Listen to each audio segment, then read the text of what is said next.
Bienvenue à bord de l'Audi A1, la petite citadine d'Ingolstadt subit déjà un premier lifting. Alors évidemment, il est très ténu comme habituellement chez Audi.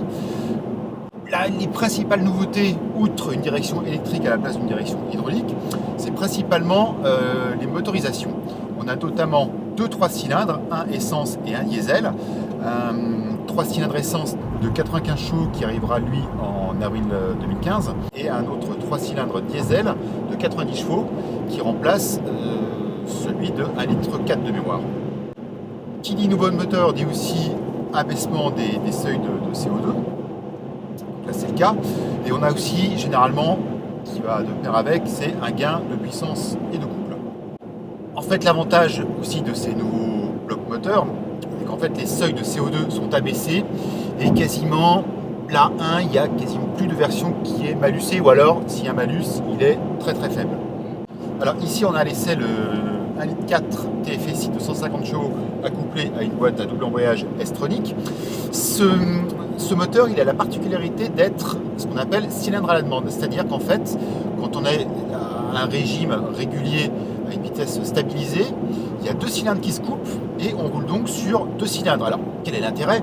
Eh bien, tout simplement, là aussi, d'abaisser les consommations. Et donc, en fait, dès qu'on appuie sur la pédale d'accélérateur, donc pour avoir un peu de puissance, eh ben, on repasse en 4 cylindres, et ça, de façon totalement transparente. On ne sent rien du tout. Le passage de l'un à l'autre, voilà, on ignore totalement qu'on est en 2 ou 4 cylindres. Bon, par contre, ça se paye quand même assez cher. Là, on est dans une version, on n'est pas loin de 30 000 euros. Bon, c'est cher, mais on est quand même dans ce qu'on appelle le premium. On est dans le premium, c'est Audi.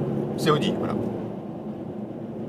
Après, alors, ils sont intéressants parce qu'ils essayent quand même de se mettre aux normes Euro 6 avant l'heure aussi. C'est ça qui est assez intéressant. C'est ça, parce qu'en fait, la norme Euro 6 interviendra au mois de septembre. Voilà. Ce qui est vraiment impressionnant avec cette A1, c'est qu'on n'a pas du tout l'impression d'être dans une petite voiture, une citadine. Je trouve qu'on a vraiment... Oui, on dirait qu'on est dans une voiture du segment supérieur, voire même carrément presque une routière. Oui, en termes de qualité de conduite et de confort, complètement tenue de route aussi.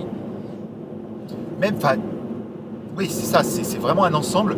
Et moi, franchement, s'il y a une voiture à retenir dans toute la gamme, c'est pas la R8, c'est pas la 8, c'est pas la 6. Pour moi, c'est vraiment cette A1 qui est un peu un concentré de tout le savoir-faire d'Audi. C'est un, on peut l'avoir en S1 en version ultra sportive, terriblement mais passionnante à conduire, jusqu'aux dernières technologies, voilà, comme le cylindre à la demande, la boîte à double embrayage S-tronic. Voilà, c'est vraiment un concentré de technologie pure. Elle est accessible, surtout. Parce que la R8, tout le monde ne s'achète pas la R8. Tandis que quand même la 1, du moins même cette version, la S-Line, tout le monde, la plupart des gens qui en ont envie, bien sûr, qui ont 29 880 € à mettre dans une voiture en citadine, peuvent se l'offrir. Ouais, parce que c'est quand même pas donné, on n'est pas loin de 30 000 € ici dans cette version. C'est un prix, Ouais, c'est le prix, mais bon, à ce prix-là, on peut avoir autre chose aussi, voire plus gros. Alors après, évidemment, tout dépend. Pas les mêmes segments. Voilà, c'est pas les mêmes segments, tout dépend des besoins. Mais c'est vrai que franchement, quand on a ce genre de voiture, moi, Audi, c'est pas une marque qui me passionne profondément. Mais la 1, voilà, c'est une voiture dans laquelle on peut se faire plaisir en conduisant. Ouais, c'est une bonne alternative. C'est l'alternative, la citadine de l'habitabilité qui est agréable, la praticité par son gabarit. Au niveau confort technologie, on est très bon dessus. Et c'est simple à manier. C'est surtout très rapide, on n'a pas besoin de prendre un bouquin, voilà, c'est rapide, c'est efficace, c'est pertinent, donc ça c'est formidable. Mais surtout quand on retire, on va dire, les passagers, quand on a vraiment le désir de se faire plaisir, on peut y aller. On a vu là sur les routes de Douro, les virages, les épingles, elle a tenu la route, elle a eu des bonnes réactions au niveau de son freinage, il n'y a pas eu de souci du tout. Même quand je me suis fait peur à un moment donné, elle a très bien réagi. Ce que j'apprécie aussi, c'est un détail, mais c'est vraiment le détail, c'est lorsque l'on recule, on a quand même les rétros qui se mettent en fonction afin d'élargir la visibilité arrière. Donc c'est quelque chose que tout le monde n'a pas l'habitude encore de regarder la caméra de recul. quand il y a. Parce que là, elle est en option. Là, elle est en option. Donc, on conduit avec les rétros, on recule avec les rétros. Et c'est vrai que là, c'est super pratique quand ça bouge. Donc, c'est des petites choses. On dit aussi que c'est une citadine. Et c'est bien évidemment, cette voiture ne fait pas que de la ville.